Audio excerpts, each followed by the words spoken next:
मगर इसकी विडंबना यह है कि वह मां स्वयं 9 महीने से ज्यादा गर्भ को धारण कर ही नहीं पाती। उसके जीवन की चिंतन, उसके जीवन की धारण करने की शक्ति समाप्त हो गई है, और यह धारण करने की शक्ति मंत्रों के माध्यम से ही प्राप्त हो सकती है। मंत्र से यदि उसके गर्भ को पूर्ण सुरक्षा दी जाए, मंत्रों के माध्यम से उस गर्भ को पूर्ण चेतना दी जाए, तो गर्भ में धारण करने की शक्ति बढ़ जाएगी। 10 महीने, 11 महीने, 12 महीने, 13, 14 और 21 महीने तक भी वो गर्भ धारण कर सकता है। और यदि हमें केवल सामान्य मानव ही पैदा करने हैं तो 9 महीने का गर्भ चल सकता है। मगर यदि हमें ऋषि पैदा करने हैं, यदि हमें पूर्ण पौरुष पैदा करने हैं, यदि हमें राम और कृष्ण पैदा करने हैं, तो पूरे 21 महीने का गर्भ तो लेना ही पड़ेगा। और इसीलिए आज 25,000 वर्षों के बाद भी दूसरा वशिष्ठ पैदा नहीं हो सका, दूसरा विश्वामित्र पैदा नहीं हो सका, दूसरा गर्ग, अत्रि, कणाद, पुलस्त्य पैदा नहीं हो सके, दूसरा राम पैदा नहीं हो सका, दूसरा कृष्ण पैदा नहीं हो सका। क्यों नहीं पैदा हो सके? दूसरा शंकराचार्य 2500 वर्ष बीतने के बाद भी पैदा क्यों नहीं हुआ? क्यों एक शंकराचार्य पैदा होकर रह गया?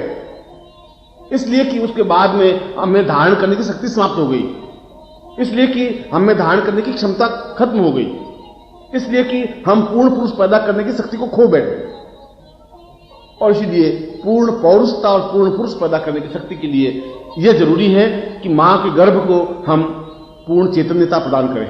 यह जरूरी है कि जब मां का गर्भ केवल 2 महीने का रहे, तभी से मंत्र क्रिया के माध्यम से पुंसवन क्रिया संपन्न करें। और पुंसवन क्रिया शास्त्र का एक विधान है, 16 संस्कारों में से एक संस्कार है। और यह पुंसवन का तात्पर्य है कि गर्भ को एक ताकत दी जाए, क्षमता दी जाए, इतनी ताकत दी जाए कि जब मां चाहे तब बालक को जन्म दे। यदि वो चाहे 11 महीने बाद तो 11 महीने बाद जन्म दे, यदि वो 21 महीने बाद तो 21 महीने बाद जन्म दे। मगर हम जिस प्रकार से ज्ञान भूल गए हैं, शास्त्र भूल गए हैं, उसी प्रकार से पुंसवन क्रिया भी भूल गए हैं। आज ऐसा ब्राह्मण और ऐसा कोई पंडित और ऐसा कोई गुरु रहा नहीं जो पुंसवन क्रिया संपन्न करवा सके, और ऐसी माताएं भी नहीं रही जो पुंसवन क्रिया प्राप्त कर सके, अपने आप में स्वीकार कर सके। क्योंकि यह क्रिया कष्ट साध्य नहीं है, मगर क्रिया पेचीदी है, यह शास्त्र क्रिया है। उसके गर्भ के 7 द्वारों को बांधना पड़ता है, एक ही द्वार नहीं। उसके अंदर के शिशु को पूर्ण चेतना देनी पड़ती है, उसको जागृत करना पड़ता है। वह केवल मांसपिंड नहीं रह जाता, उसके हजार हजार आंखों को जागृत करनी पड़ती है। और इसीलिए यजुर्वेद में कहा है, सहस्र रेखा पुरुष सहस्राक्ष सहस्रपात।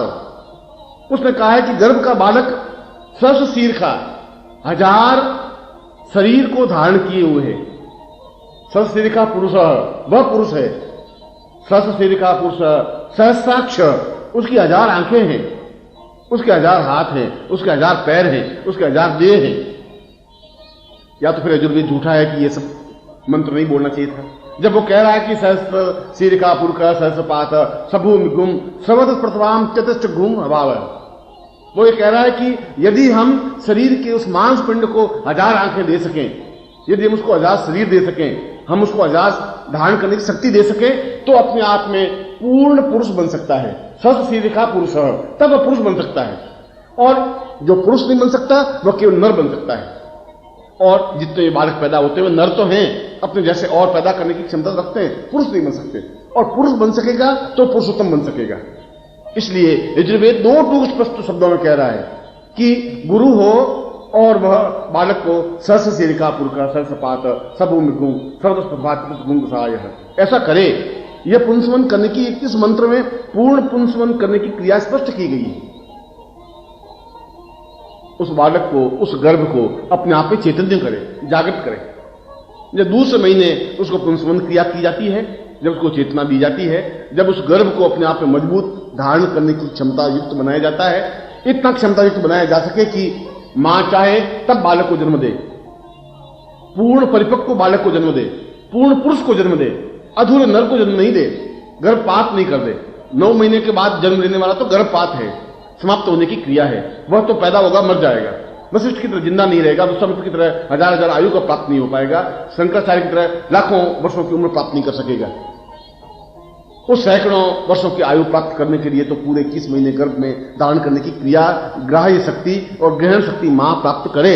और यह गुरु के माध्यम से संभव है। यह गुरु उसको पुंसवन संस्कार संपन्न करवावे। उसके कुल पुरोहित पुंसवन संस्कार संपन्न करवाते थे, कुल का ब्राह्मण पुंसवन संस्कार संपन्न करवाता था। और अगर पुंसवन संस्कार संपन्न होता है तो वह गर्भ अपने आप में सक्षम होता है, अपने आप में पूर्ण होता है, अपने आप में ताकतवान बनता है, अपने आप में धारण करने की शक्ति प्राप्त करता है। और तीसरे महीने उस बालक जो अंदर मांस पिंड बनता है उसको पूर्ण चैतन्य संस्कार संपन्न करवाया जाता है। चैतन्य का तात्पर्य हो केवल मांस पिंड नहीं, उसमें एक हलचल हो, वह आगे बढ़ने की क्रिया जानता हो, वह अपने आप में ग्राह्य शक्ति धारण कर सके, उसको ग्राह्य शक्ति दी जाती है। और यह ग्राह्य शक्ति केवल कानों के माध्यम से नहीं, शरीर के प्रत्येक रोम को कान बना दिए जाते हैं, शरीर के प्रत्येक रोम को आंख बनाई जाती है। इसलिए उस मंत्र का सहस्राक्ष, हजारों आंखें, उस मांसपिंड में हजारों आंखें बन जाती हैं। वह प्रत्येक रोम रोम से अंदर गर्भ में बैठा हुआ बाहरी क्रियाकलाप को देख सके, ग्राह्य कर सके, धारण कर सके, सीख सके और समझ सके। और चौथे महीने से उसकी शिक्षा प्रारंभ होती है। जब बालक चौथा महीना प्रारंभ होता है तब उसको चैतन्य संस्कार संपन्न करवाया जाता है। और चैतन्य संस्कार का मतलब है अब उसको चेतना देने की क्रिया। चैतन्य संस्कार का मतलब है कि वह बालक धड़कता हुआ बालक तो बना, मगर वह बालक ही नहीं बना, पूर्ण पुरुष बना। वह अपने आप में पूर्ण सक्षम व्यक्तित्व बना, पूर्ण ब्रह्मांड का एक व्यक्तित्व बना, ब्रह्मांड का एक भाग बना, एक मनुष्य लोक का ही नहीं, समस्त ब्रह्मांड का एक समग्र रूप बना। उस चेतना युक्त पूर्ण पुरुष को चेतना देने की क्रिया गुरु के माध्यम से संभव है, कुल पुरोहित के माध्यम से संभव है। तब उस कुल पुरोहित उस विशेष चेतना संस्कार के माध्यम से यह ज्ञान देता है कि मैं जो कुछ ज्ञान दे रहा हूं वह तुम्हें प्राप्त करना है और धारण करना है। और वह बालक अंदर रहता हुआ भी चेतना प्राप्त करने की क्रिया जान लेता है। इसलिए जहां पुंसवन संस्कार जरूरी है वहां चेतना संस्कार भी जरूरी है। चौथे महीने में एक विशेष तरीके से, विशेष क्रिया के माध्यम से उस मां को बिठा करके उसके प्रत्येक शरीर के अणु और परमाणुओं को खोलना पड़ता है। मां के पूरे शरीर को अपने ब्रह्मांड का एक पार्श्व बनाया जाता है। पूरा ब्रह्मांडमय उस शरीर को बनाना पड़ता है। और उसके साथ ही साथ गर्भ में जो बालक है उसको चेतना दी जाती है, चेतना युक्त संस्कार बनाया जाता है, उसको ज्ञान दिया जाता है। और यह प्रमाणित है कि यदि चेतना युक्त संस्कार देने के बाद या चेतना संस्कार देने के बाद यदि एक अच्छा गणतज्ञ बनाना चाहें तो उच्च कोटि के गणतज्ञ को यदि हम उस समय मां को जो कुछ कहें, मां सीधे बालक को ट्रांसफर कर देती है। वह सुनता है, मां नहीं सुनती है, बालक सुनता है। यदि हम गणित के जटिल समीकरण अगर सिखाएं तो बालक उसको सीखता है, समझता है। यदि एक भौतिक विज्ञानी अगर उसको भौतिक की सूक्ष्म रचना सिखाए तो बालक सीख लेता है। जो पैदा होने के बाद 50 साल में नहीं सीख पाता वह केवल 5 महीनों में सीख सकता है, यदि बाहरी कोई उच्च कोटि का व्यक्तित्व उसको समझाए, सिखाए। उस समय बालक को जो कुछ भी सिखाया जाता है वह बालक ग्रास्पिंग करता है, स्वीकार करता है, समझता है, सीखता है, क्योंकि वह शरीर के प्रत्येक भाग से, प्रत्येक अणु से, प्रत्येक रोम से सीखने की क्रिया कर लेता है। इसलिए चेतना संस्कार होने के बाद यह चेतना संस्कार भी 2 तरीके से होता है। यदि कुछ भी नहीं करें तभी 1000वें हिस्से से चेतना तो बनती ही है, और वह 1000वां हिस्सा ही चेतना बनती है। 1000वां हिस्से का तात्पर्य है कि उसके केवल 2 आंखें और 2 कान ही सक्षम और समर्थ हो पाते हैं। मगर वह बालक चाहे उसका पुंसवन संस्कार नहीं भी हुआ हो फिर भी वह सुनता सीखता तो है। मगर उस समय यदि मां रेडियो पर फिल्मी गाने सुनती है तो वह फिल्मी गाने ही उस बालक के शरीर में ट्रांसफर होते हैं। यदि वह झगड़े घर में होते हैं तो वह झगड़ा, मारपीट, लड़ाई, गालियां वो बालक के शरीर में ट्रांसफर होती हैं। जो कुछ भी वातावरण मां बाहर देखती है वह सीधा गर्भस्थ बालक को प्राप्त होता है। और इसीलिए जन्म लेने के बाद बालक को जब संज्ञान होता है, जब सयाना होता है, तो और कुछ चीज सीखे या नहीं सीखे, काम करना सबसे पहले सीख लेता है। वह इस बात को समझ लेता है कि मैं लड़का हूं, इस बात को समझ लेता है ये लड़की है। एक 6 साल का बालक इस बात को समझ लेता है कि लड़के लड़की में क्या अंतर है।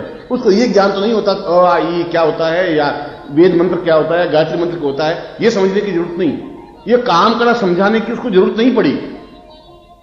मगर वह गर्भ में इस बात को समझ गया कि यह क्या तात्पर्य है, यह क्या मतलब है। वह गाली देना सीख जाएगा। 6 साल का बालक तेजी से गाली तो देगा, ठीक वैसी गाली जो मां ने उस गर्भ में रहते हुए सीखी, सुनी, जो बाप ने बोली, जो परिवार वालों ने बोली।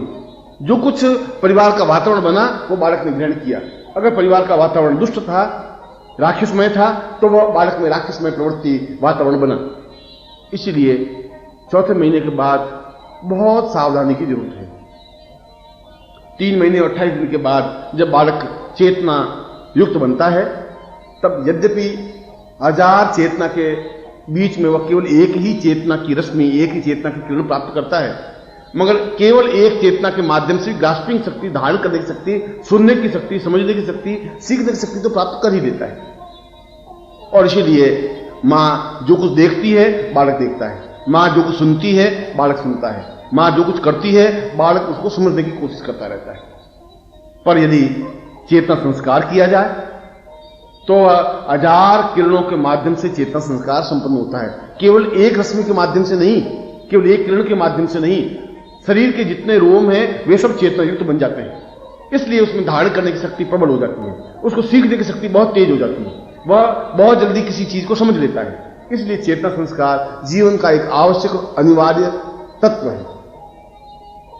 अब प्रश्न यह उठता है कि क्या इतने विज्ञान के ज्ञान को या इतने बड़े विज्ञान को क्या हम उसको 2 मिनट में दे सकते हैं या 5 दिनों में दे सकते हैं? ये जरूरत भी नहीं है। ब्रह्मांड में जितना विज्ञान फैला हुआ है वह पूर्ण चेतना युक्त बनने पर वह अपने आप स्वीकार करता रहता है। और ब्रह्मांड में तो पूर्ण विज्ञान फैला हुआ है, पूर्ण ज्ञान फैला हुआ है। उस सारे ज्ञान को, उस सारे विज्ञान को अपने आप ग्रहण करता रहता है। उसके लिए कोई ट्यूटर की जरूरत नहीं, उसके लिए किसी शिक्षक की जरूरत नहीं, उसको समझाने की जरूरत नहीं। वह अपने आप में समझता रहता है, अपने आप में सीखता रहता है। इसलिए इस चेतना संस्कार को जीवन का एक आवश्यक तत्व है।